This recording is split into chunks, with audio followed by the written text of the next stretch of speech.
Welcome back, my darlings, my beautiful collective.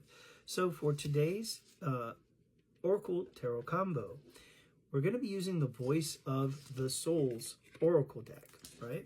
So we are asking our angels, ancestors, guides, beings of light, ascended masters, for our highest good and purpose, may we receive good and clear guided messages. May the messages that we receive enable us to reach our highest timeline, highest path forward, highest version of self. And of course, as always, we do hope that these messages find you well.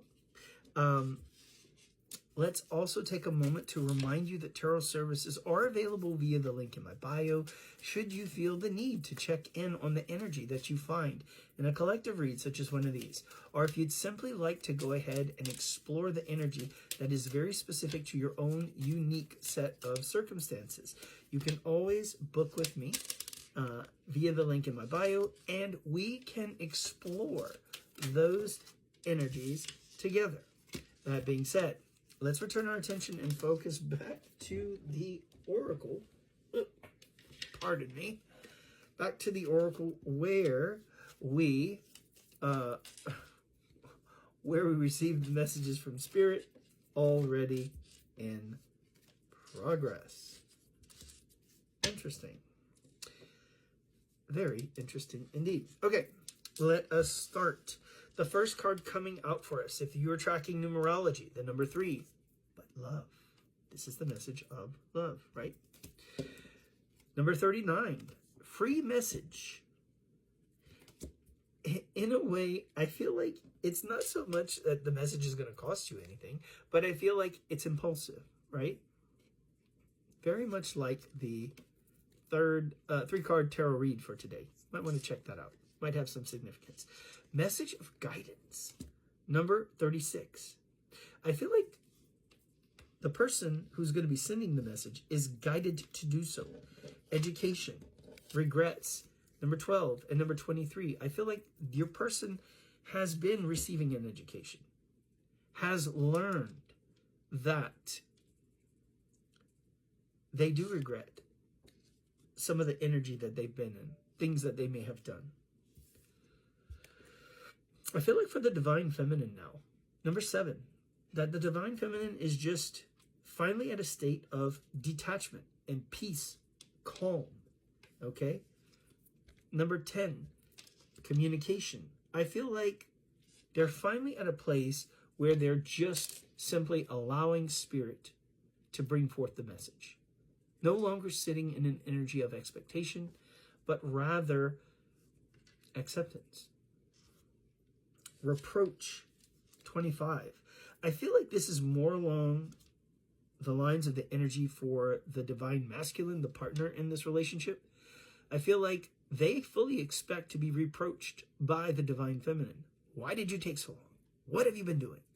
You know, do I even still want to have you in my life now?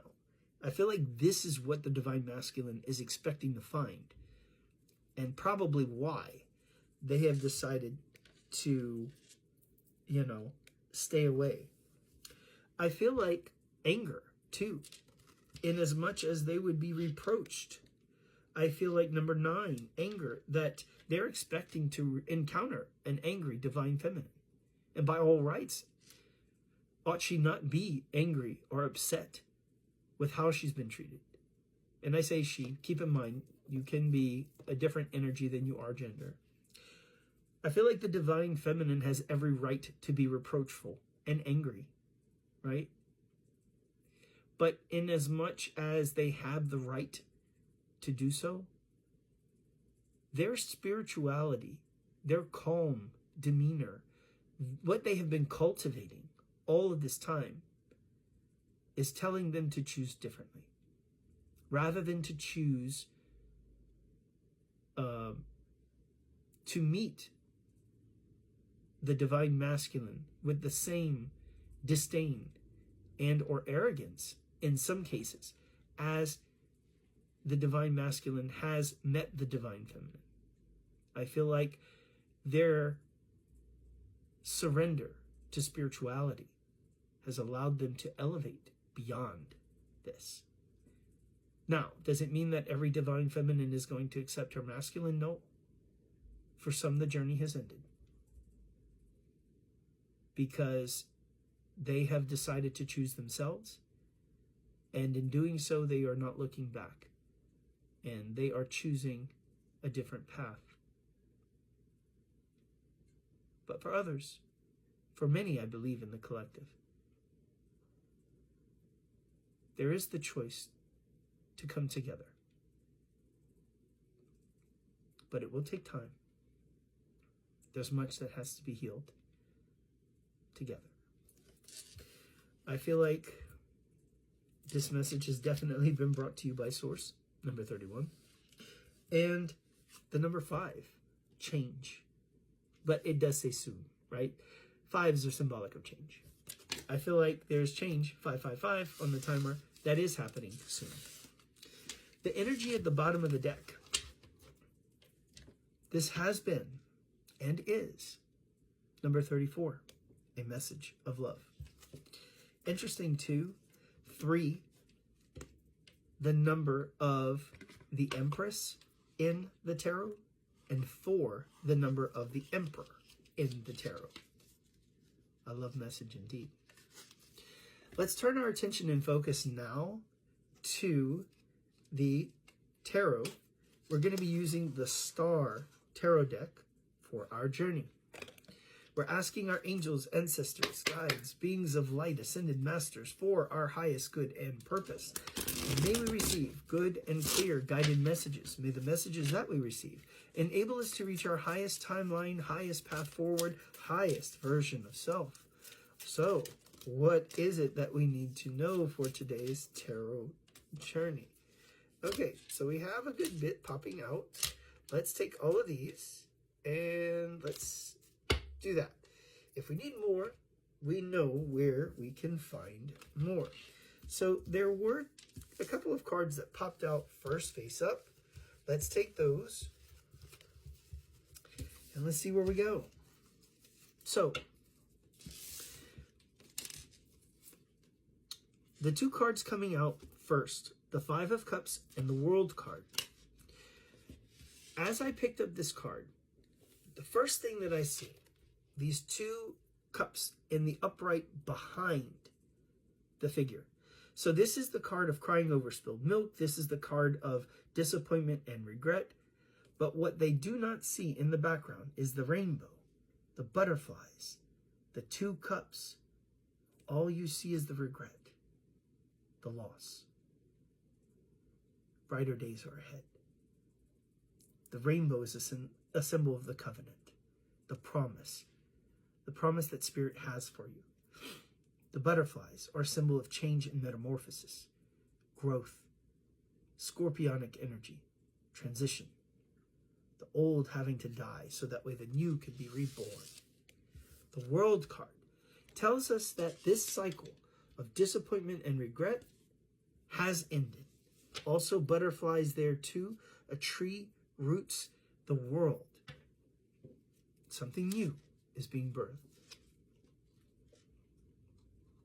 6 of Swords. This is the energy of moving on to calmer waters. 4 of Cups. This is the energy of contemplation. Someone sitting in meditation here, in a way kind of zoned out, as it were, focusing on oneself. But there is love sneaking up behind you in that cup. One that's unexpected, filled and overflowing. The Chariot. This is fast forward movement. This is success. This is victory. This is mastery. I feel like you have been mastering yourself and your desires and your emotions.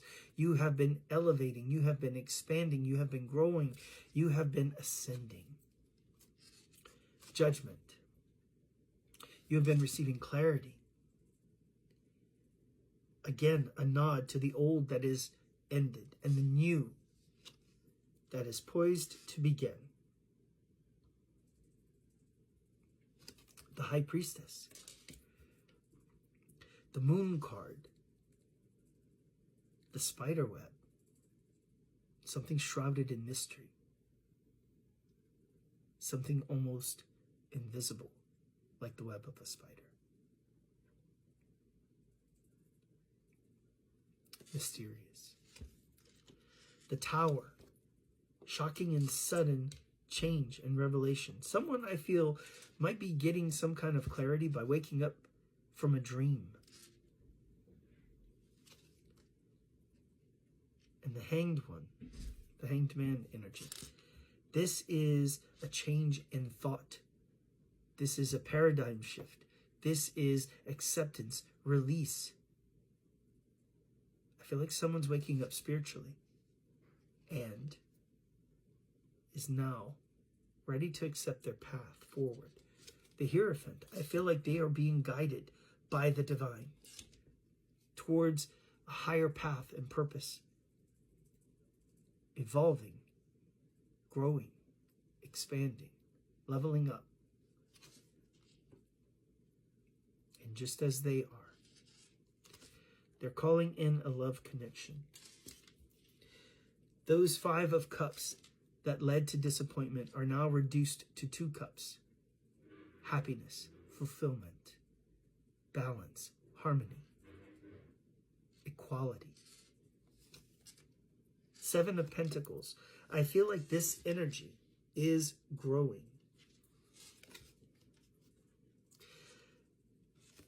Page of Pentacles energy. This is notification of receiving a manifestation.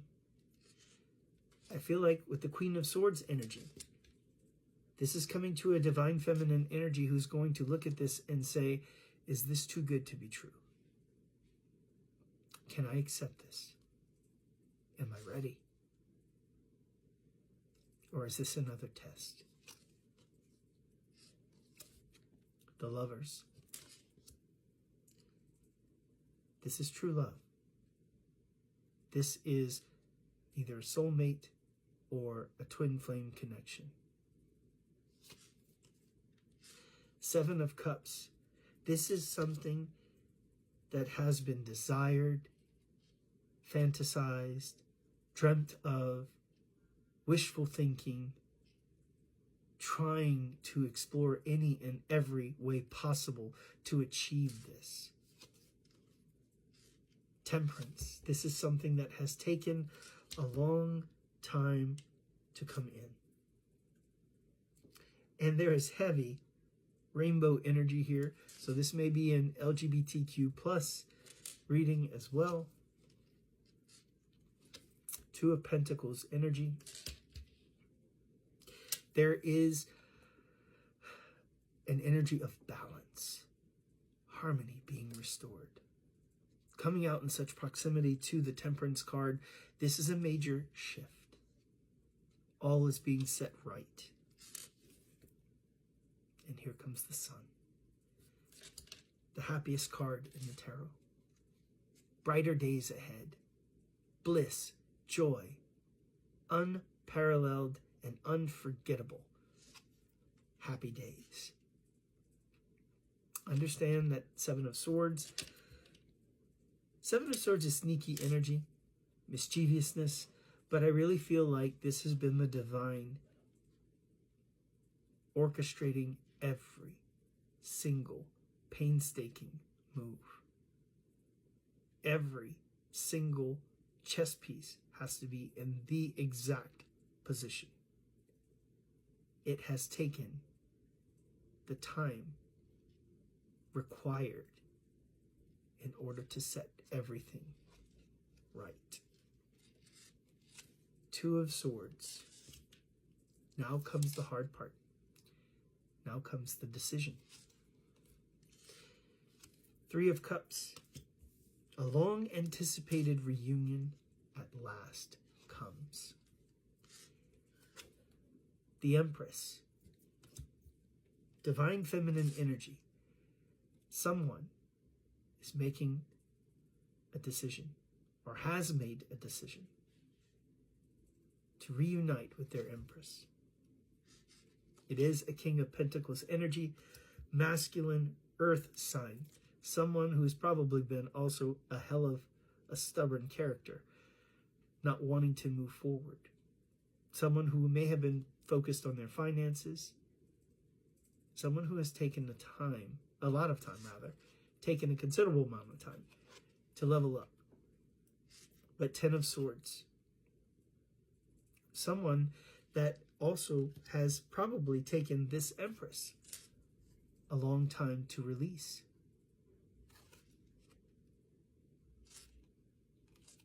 Three of Swords. Heartache, pain, confusion. But I feel no more. This is what's being released. The energy at the bottom of the deck is the Five of Wands. Competition is also being released.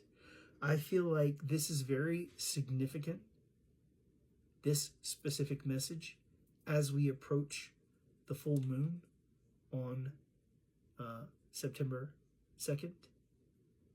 And it's because now the Divine Feminine is in her final stage of release. Best of luck to you, and Godspeed on receiving your manifestations and your union. Peace, love, and light.